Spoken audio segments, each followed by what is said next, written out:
Okay, so we're beginning Chizuk from Chassidus. Thank you, Baruch. And we have a beautiful Tanya here. Everybody wants to look. It's the 40th chapter. Now, I thought that we got through the hard part of Tanya with Perek 37, 38, 39, 40. And guess what we did? It's still hard. The wings of the mitzvahs. We're still in that sugya. It's only at the end of this Perek that we actually move weiter from the sugya.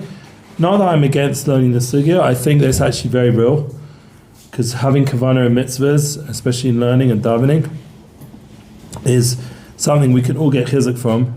And remember, this is chizuk from Chassidus. So, anachnu Baruch Hashem, we're zoche to have a beautiful sign here. And this is something which is a siman tov l'Am Yisrael. Apparently they're all around Eretz Yisrael. Har Habayit Hashem.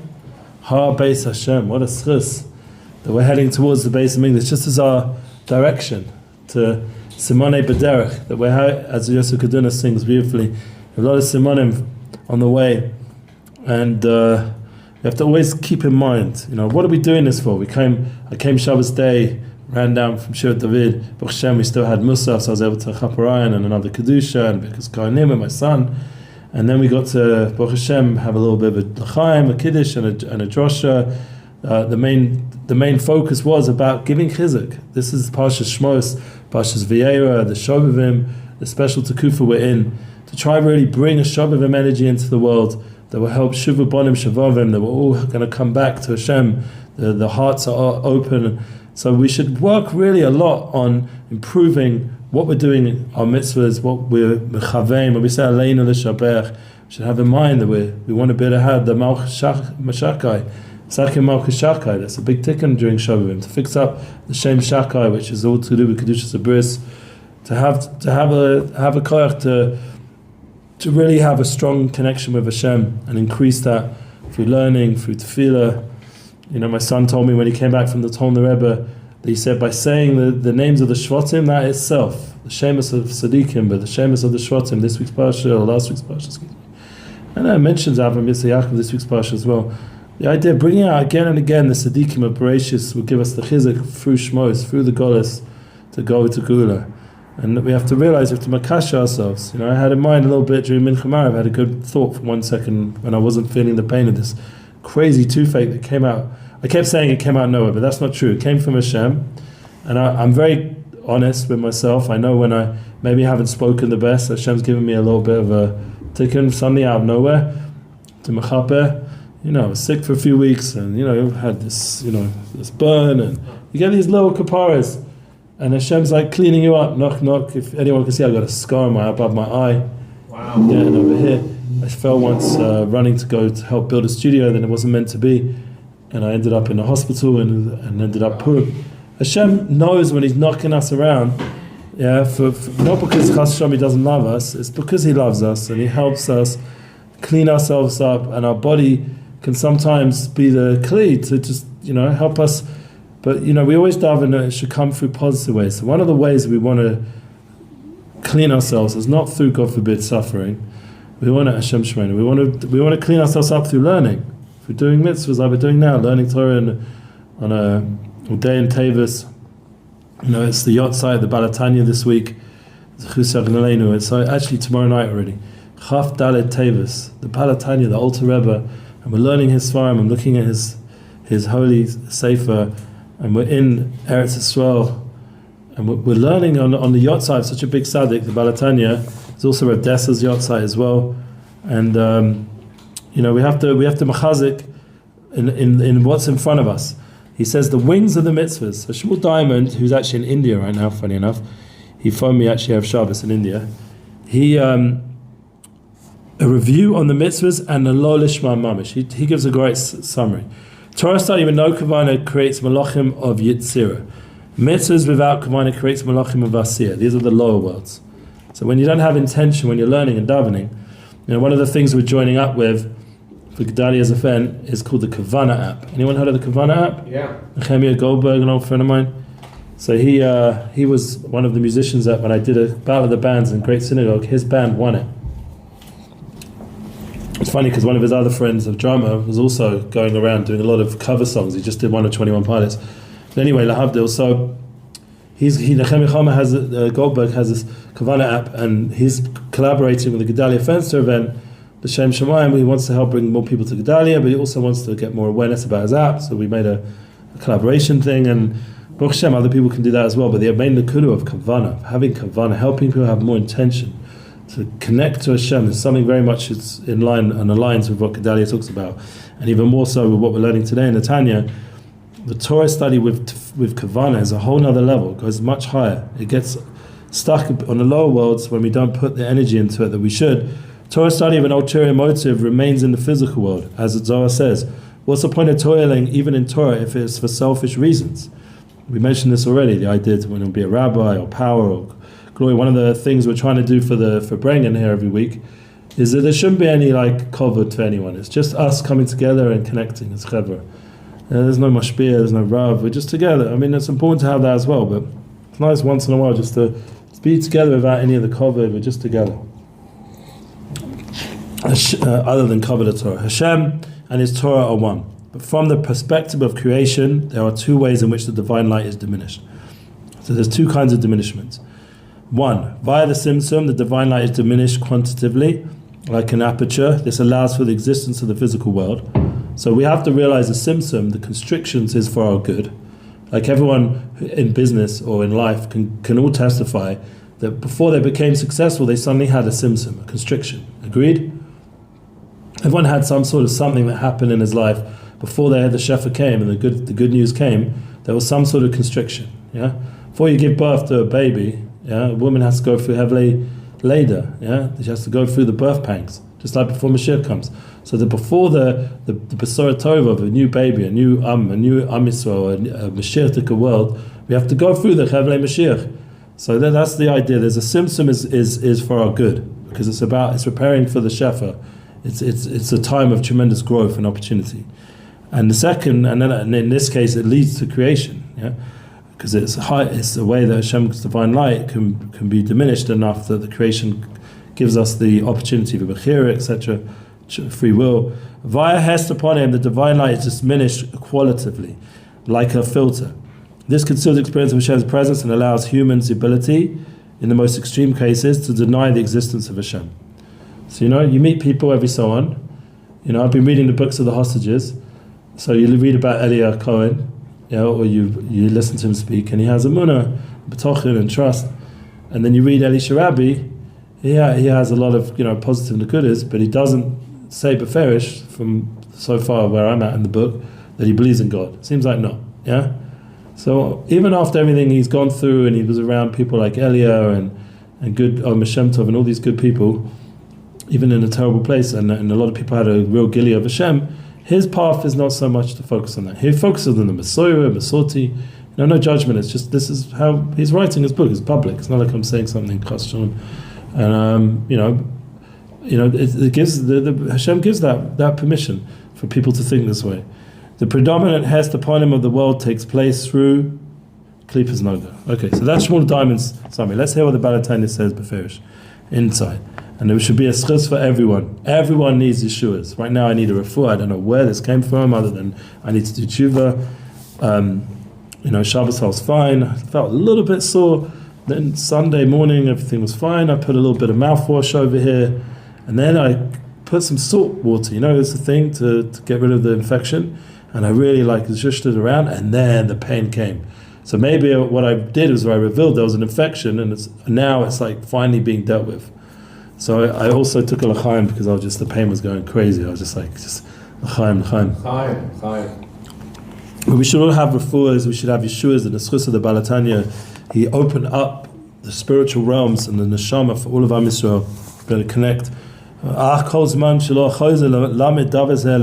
the beginning of chapter 40. As long as he does not review the subject lishma. So we'll open up over here. Chapter 40, a whole new Perek Mem.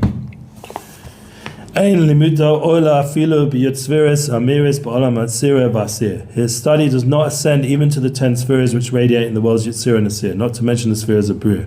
So it doesn't go up into these higher worlds. Remember, Asir is the word of action, Yitzir is the word of formation, Bria is the word of creation. doesn't go up to those higher realms. It gets stuck around the lower parts of Asiya and Yitzira, the learning and the davening. Ki v'sfiras hein bechinas elikus, behin malpush b'yisyachet or ein sof baruch hu mamish.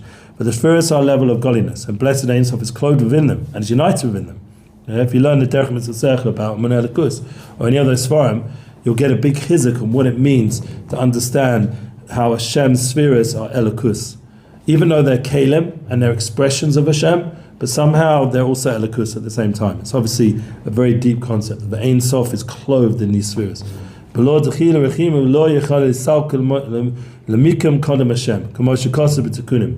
And without fear and love, the Torah cannot rise to stand before Hashem. So we've been talking about this again. Ava and Yira are the wings. Love and fear of Hashem. Having more of a relationship. Remember, Ava is this deep love for Hashem. You want to give to Hashem. You want to spread out light to the world. And then the Yira is this awe for Hashem. Like you're in awe. Like the base of Migdash was a place of Mokum of Yira. You have a tremendous awe. Yeah, that's what Avinu called it. Yeah? Because, and this is from the Tikkun Zohar. So you can't elevate. You want to elevate both sides. You want to be flapping your wings of love and fear to Hashem, and so your mitzvahs go up. It said his Torah study rides to the chambers and abodes Yitzir and Asir, which externality of the worlds. So you can imagine, like, some of these yeshiva guys, let's talk positive, yeah, but say the Chassidim or the Swan, they're not really learning the Shema. They're doing it because it's the custom of the community, or their dad told them to. We brought some examples. This is from the Baal Tanya, not me. The rabbis told them. They didn't really connect. They're not really learning the Shema. They're like a robot army of people learning Torah. Yeah, like in South Korea, they learn Gemara. Yeah, so learning it, but it's not ola lamala. Yeah, it's not going up. Where it still it goes up somewhere. It goes to where the angels are standing, the lower elevator. Har Habayit Shah Nevuah Perek Beis Shematoa Shelo Kavana Nevra Malachim B'Olam Yatzira V'Mitzvos Bli Kavana Nevra Malachim B'Olam Yatzira. So this is what it says in the Heilige Chaim Vital. Chaim Vital was a Talmud Arizal, and he has a say for the Shah Nevuah, the portal of prophecy. Imagine there's a book, the gate to prophecy. And from Torah study without Kavana, this is explaining what's going on in the spiritual realms. They're created with the intention you have by learning and davening, without having real much intention. It gets into the world of Yitzira, and to the world of Yitzira. But one might argue that Reb Chaim Vital's statement cannot be cited and support the author's Rebbe's statement. The former speaks of Torah mitzvahs without Kavana, while the latter deals with Torah mitzvahs that were not observed lishma. And so there is some sort of chiluk that he's bringing out here in the lessons in Tanya, that there's lishma, learning for the sake of God, learning for Shemayim, and then there's the idea of kavana, intentions. There's a slight difference. I don't know if anyone here can figure out the difference. My head is not working right now because of this pain I'm going through. I know anyone here can figure out the difference between lishma and kavana. Learning for the sake of God and having intention. I don't know. It's a subtle thing. We're talking about the Shah Nevuah and the Baal Tanya, the Chaim Vital. We're talking about very high concepts, so we can forgive ourselves if we don't understand exactly the sensitivity of the difference between the two. There's a certain edelkeit, like when you're learning, you have a certain sender chush that you get from being a tzaddik. I'm not, holding there, but this is what's brought down. Perhaps the meaning of without kavana in one recited words of Torah performed the mitzvah in a mechanical manner, like we said, robots or machines or whatever, without involving his thought at all. Accordingly, we might say that only such a level of observance is incapable of rising any higher than the level of angels. Where a Torah mitzvah is lacking only the quality of lishma, may indeed, we might argue, rise to be absorbed in spheres. Okay, so apparently lishma does go up, but kavana, without wings, it doesn't go anywhere. It's like a bird without wings, like a chicken. It just runs around in circles. Yeah? You don't want to be a chicken. Yeah. What was the Back to the Future? What was the thing that really got Marty McFly or whatever his name was? Yeah. The Back to the Future guy. What got him really mad? When he was called Yellow. That was it. Yeah. It wasn't a chicken. I think it was when it was called Yellow. That's when he went nuts. Yeah. All right, but you don't want to be chicken. You want to be yellow. You want to be an eagle flying around. Now all the angels are possessed of matter and form. Similarly with angels created of Torah mitzvahs, the angels. So you have to understand, when we learn in daven, they're creating angels. Yeah, hopefully only good ones. The good malachim. We're creating a lot of positive angels that are Melis Yotzer, that are protecting Am Yisrael and bringing energy and good energy for the world. And by having intention and learning the Shema, when we do Torah and mitzvahs, these create stronger and stronger angels. This is a reality that's going on around us, these spiritual realities. About Torah shalol lishma mamish, but Torah study is strictly shalol lishma, for selfish reasons. Go to Talmid Chacham, Chai Gavna, he wants to be a rabbi. There's no ascent higher, not even to the chambers or to the abode of holy angels. So, I know one thing with Shmuel Diamond, he's very into this, and he gets it from Manis Friedman. One of the things we need to learn with Yiddishkeit is to try and get out of ourselves a little bit. There's a whole world of Shem Shemenu, of like narcissist vibes, going on in the world. We don't want to be like that. We don't want to be a narcissist. We want to be a giver, a no-saint, like Hashem Yisbarach. And we want to be out of ourselves. I mean, maybe that's also another thing. When you get like suffering, it sort of reminds you that, your body's not that, eternal, and it's limited, and don't put so much investment in your ego. And these are all fragile things. Like, invest yourself in being more altruistic and caring about Am Yisrael, caring about the world. Rosh Shlomo kept saying over Shabbos, daven for the people in Iran. We need to really feel for it, what's going on right now. It's crazy stuff.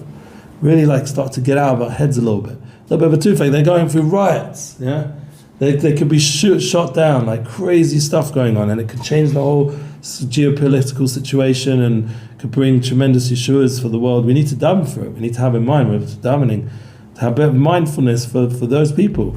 Get ourselves out of ourselves, daven for our wives. We've got righteous women as wives who give up, or to find our wives, to daven for it, to get out of ourselves a little bit, for someone who's out of our goof, in Ishtoka Gufo, or children, or the community. You can start to think in a bigger way.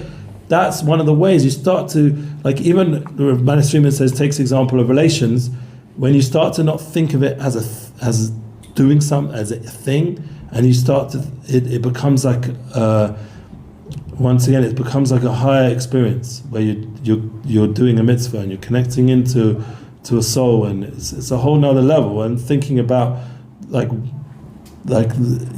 was it good and all this stuff, like more like down here kind of way of measuring it, and trying to get yourself above all that. This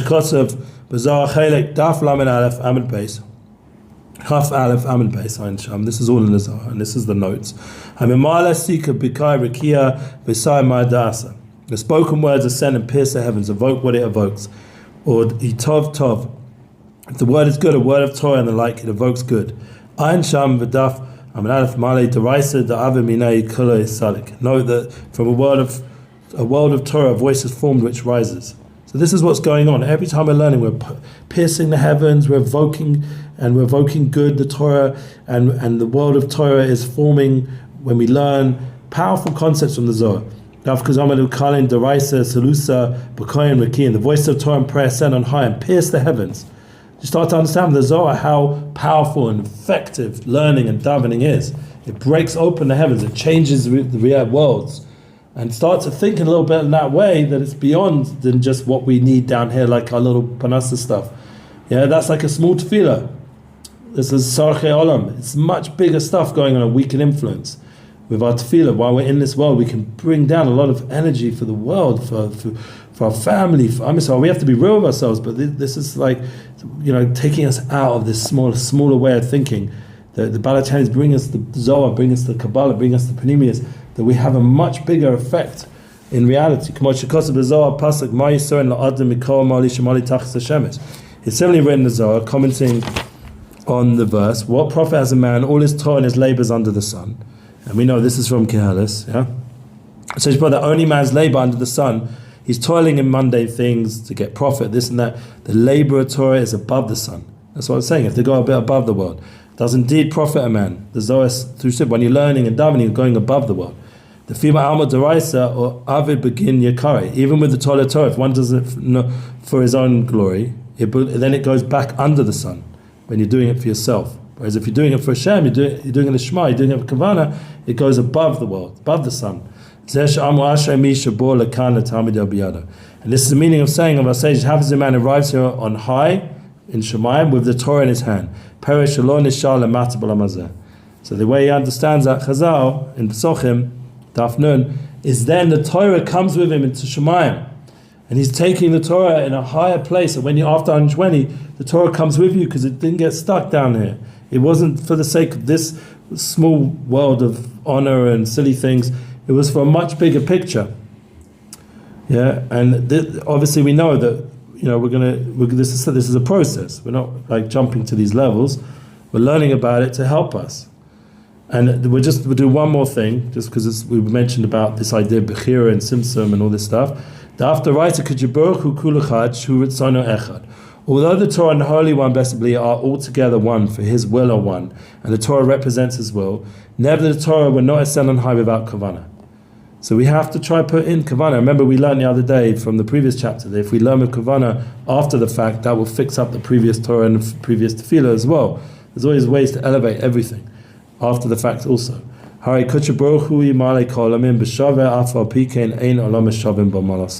Holy One, blessed be, fills all the worlds alike, yet the worlds are not equal in rank.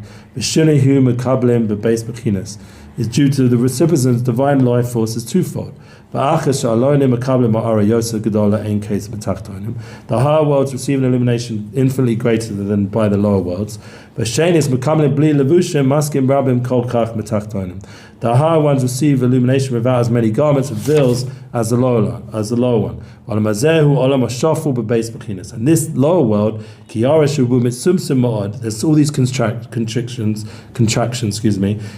which is this divine life force being contracted until the furthest degree is therefore what? Becomes physical, and you feel it. You all know how physical the world feels when you go to the bathroom or you get really involved with eating. We've all had that experience of feeling very chamuri and limited. But even this contraction is clothed in many garments and veils. Until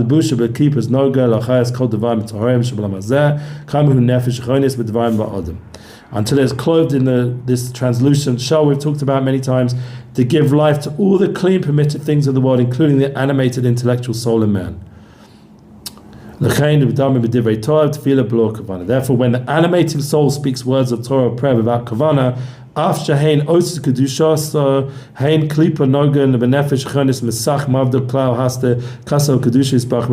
happens is these holy letters and these holy Torahs, they are in the realm of Klippas Noga, this translucent shell, and it does not constitute a veil of separation or covering the divine holiness in the letters. So